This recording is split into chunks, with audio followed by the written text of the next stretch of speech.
Imagine ser chamado de o novo Pelé, aos 14 anos de idade, ter seu rosto estampado em comerciais da Pepsi, assinar um contrato milionário antes mesmo de poder dirigir e, de quebra, ser a grande esperança de um país inteiro no futebol. Agora, imagine tudo isso desmoronar aos poucos como um castelo de cartas, até o ponto que você é lembrado apenas como um exemplo de promessas que não vingaram. Esse é o caso de Fred Adu, menino que prometia ser melhor que o Messi e simplesmente sumiu. O fenômeno adolescente Fred nasceu em Gana, África, mas foi nos Estados Unidos que seu nome ganhou o mundo. Naturalizado americano, Adu começou a chamar a atenção com apenas 8 anos de idade, e aos 13 já era tratado como um prodígio. Aos 14 anos assinou com o DC United e se tornou um atleta mais jovem a disputar uma partida profissional em solo norte-americano. Era a definição viva de precocidade, e não era apenas a idade. Fred tinha velocidade, controle de bola e uma visão de jogo incomum para sua idade. Seus dribles encantavam e os adversários mal conseguiam acompanhar.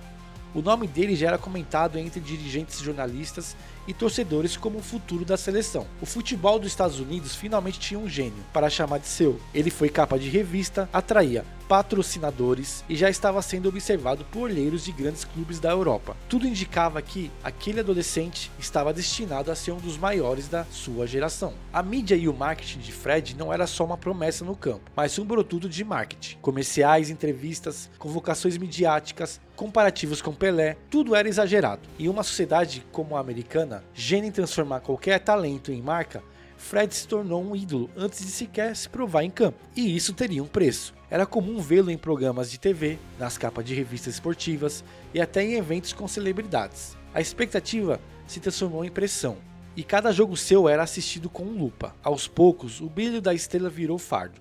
Fred começou a sentir o peso de carregar um legado que ele nem teve tempo de construir. Seus patrocinadores exigiam aparições e a imprensa não perdoava atuações medianas. O futebol, que devia ser diversão, virou obrigação. O garoto prodígio se via preso em um ciclo de cobranças que nenhuma criança deveria enfrentar. O salto para a Europa em 2007, o Benfica contratou por 2 milhões de dólares. Aos 18 anos, finalmente chegava à Europa, mas o conto de fadas começou a desmoronar. Sem espaço, foi emprestado para o Mônaco, Belenenses, Aris e Rizespor, e nenhum deles se firmou. Era como se o talento visto na adolescência tivesse estagnado. Ele não conseguia entender o sistema tático, era apático em campo e mostrava dificuldade de adaptação cultural. A velocidade que impressionava nos Estados Unidos não era suficiente no futebol europeu. A cada empréstimo, Fred aparecia mais distante da promessa que fora um dia.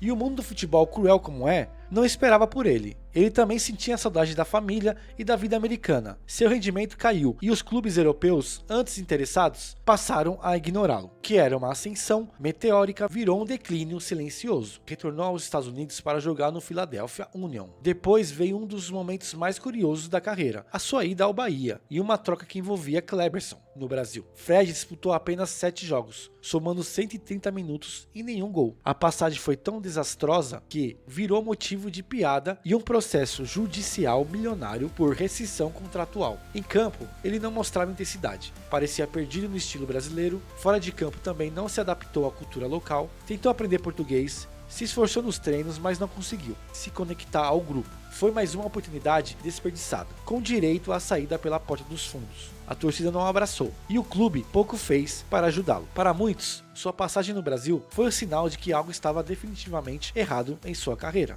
A peregrinação Adu seguiu sua carreira como uma figura errante do futebol. Passou por clubes pequenos da Finlândia, Sérvia e até voltou aos Estados Unidos para jogar em times da segunda divisão. Em todos, uma constante: poucas partidas, pouco brilho e despedidas silenciosas. Ele chegou a trabalhar em baladas e fazer testes em clubes que nem sequer o aceitaram. Foi reprovado na Polônia, Noruega, Japão, às vezes sequer recebia resposta. O que um dia foi uma fila de interessados virou um silêncio constrangedor. Fred virou sinônimo de decepção. Sua motivação oscilava.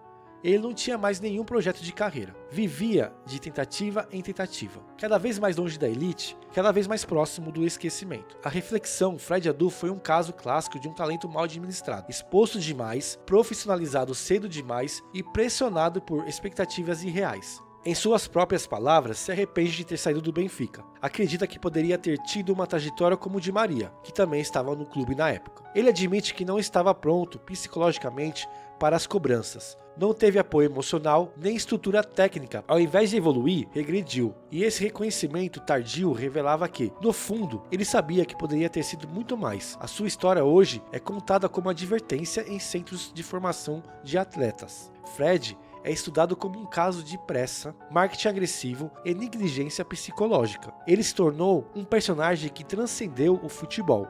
Um menino que poderia ter sido tudo, mas não teve tempo de crescer. Fred não joga mais profissionalmente. Com 32 anos, atua como treinador de base em Baltimore. Transmite experiência para que outras crianças não cometam os mesmos erros. Ele se tornou um exemplo vivo de como nem sempre talento é suficiente. É preciso time, estrutura, suporte emocional e, acima de tudo, paciência. Fred prefere se manter discreto, raramente dá entrevistas e evita holofotes. O seu foco é formar novos jogadores, com menos glamour e mais consciência. Apesar do que viveu, ele não carrega amargura. Pelo contrário, demonstra gratidão pelas lições e talvez, finalmente, tenha encontrado seu lugar no futebol. Ele se dedica ao projeto com o mesmo entusiasmo que tinha quando era apenas um menino apaixonado pela bola. Seu objetivo agora é que outros jovens não passem pelo mesmo caminho de frustração. Fred Adu foi um Macaulay Culkin dos gramados, um astro mirim que brilhou cedo demais e desmoronou sobre os holofotes. A história dele é um alerta para que todos que se encantam com promessas precoces,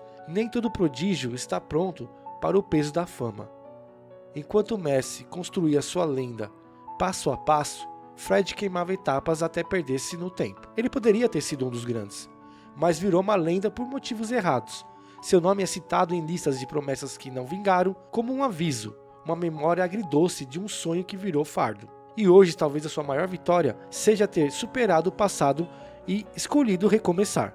Fred é a prova viva do que o futebol não é só talento, é resistência, maturidade e preparo para o longo prazo. Um conto de fadas que virou lição. Gostou dessa história? Então deixe o seu like, se inscreva no canal e comente aqui embaixo qual outro jogador que sumiu que você quer ver por aqui. E lembre-se, talento é só o começo. O que faz a diferença é o que você constrói com ele. Nos vemos no próximo capítulo dos Contos da Bola.